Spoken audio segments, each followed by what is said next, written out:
Intermittent fasting is one of the most popular nutrition program around the world because it doesn't tell you what to eat but it tells you when to eat. Hello, namaste. This is Dr. Rekha Lokhande and you are watching Physiolink.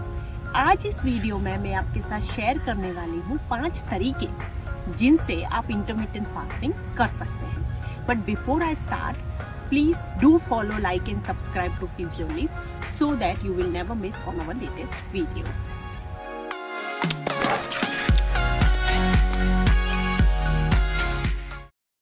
तो आइए पहले हम ये जान लेते हैं कि intermittent fasting क्या होता है.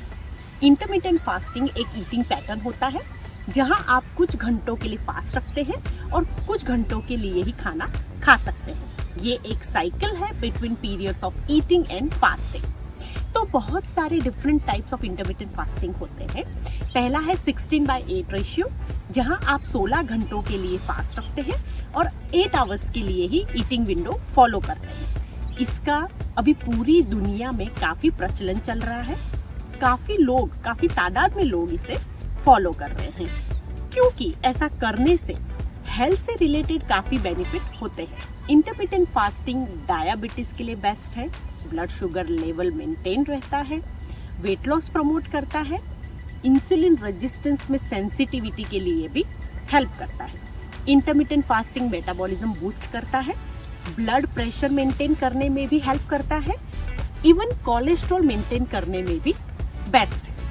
तो अब हम ये जान लेते हैं कि ये कैसे करना है. फॉर एग्जाम्पल, आज अगर आपने रात को डिनर 8 बजे तक फिनिश कर लिया है तो आप 8 बजे से नेक्स्ट डे दोपहर के 12 बजे तक फास्टिंग करेंगे और पूरे 16 घंटों के बाद आप अपना मील खाएंगे. मतलब आपको ब्रेकफास्ट स्किप करना होगा in order to do the intermittent fasting 16/8 ratio. अब दोपहर को 12 बजे से शाम के 8 बजे के अंदर आपको अपना लंच, डिनर और एनी स्नैक उसी 8 घंटों के पीरियड में फिनिश करना है. अब अगेन 8 बजे से पहले डिनर फिनिश कर लेने के बाद आपको नेक्स्ट डे आफ्टरनून 12 o'clock के बाद ही मील खाना है. So basically you should skip breakfast and restrict your daily eating pattern to 8 hours. Second intermittent fasting process है 5:2 रेशियो. तो इसमें आप हफ्ते में 5 दिन बिल्कुल नॉर्मल मील खाते हैं, लेकिन 2 दिन आप सिर्फ 500 to 600 कैलोरी ही इनटेक करते हैं. आप अपनी कन्वीनियंस के हिसाब से ये दिन चूज कर सकते हैं. फॉर एग्जाम्पल, आप मंडे टू फ्राइडे नॉर्मल मील खाते हैं और Saturday Sunday less calorie intake करते हैं. सो basically you should eat 500 to 600 calories for 2 days of the week and eat normal for the other 5 days. Third intermittent fasting process है ईट, stop and eat. इसमें आप 24 घंटों के लिए फास्टिंग करते हैं और नेक्स्ट 24 घंटों में मील लेते हैं. देन अगेन 24 घंटों के लिए फास्टिंग करते हैं. So basically it involves fasting for 24 hours once or twice a week. Fourth intermittent fasting process है अल्टरनेट डे फास्टिंग. इसमें आप every other alternate day fasting करते हैं और कैलोरी इनटेक को रिड्यूस करते हैं. फिफ्थ इंटरमिटेंट फास्टिंग प्रोसेस है द वॉरियर डाइट. इसमें आप दिन में फास्टिंग रखते हैं लेकिन रात में आप मील खा सकते हैं. इस मेथड में आप दिन में रॉ फ्रूट्स एंड वेजिटेबल्स खा सकते हैं और इसे वॉरियर डाइट कहा जाता है. तो ये थी 5 popular ways to do intermittent fasting. अब हर मेथड इफेक्टिव है, लेकिन ये आपको फिगर आउट करना है कि आपके लिए कौन सी इंटरमिटेंट फास्टिंग प्रोसेस बेस्ट है. काफी लोगों के लिए 24 घंटे फास्ट करना मुश्किल हो जाता है, तो आप 16/8 रेशियो मेथड भी फॉलो कर सकते हैं, या अगर आप 5:2 रेशियो मेथड फॉलो करना चाहें तो वो भी बेस्ट है.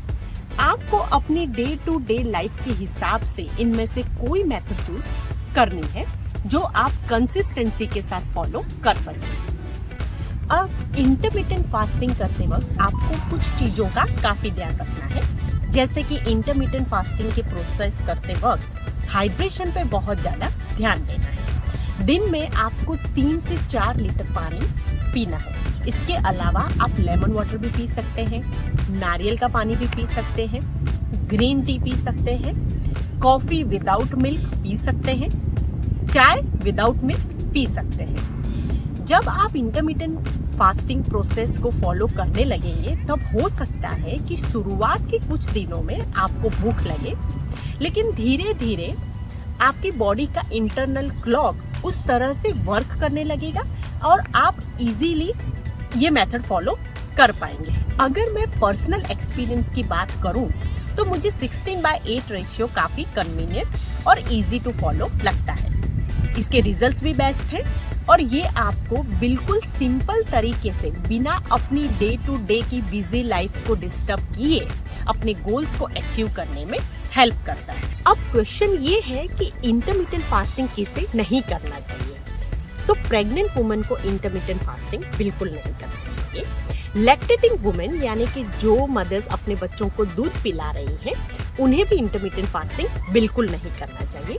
इसके अलावा जो लोग शरीर से कमजोर हैं या किसी मेडिकल कंडीशन में हैं, तो उन्हें भी मैं इंटरमिटेंट फास्टिंग करने की सलाह बिल्कुल नहीं दूंगी। तो अब क्वेश्चन ये है कि इंटरमिटेंट फास्टिंग कौन कर सकते हैं।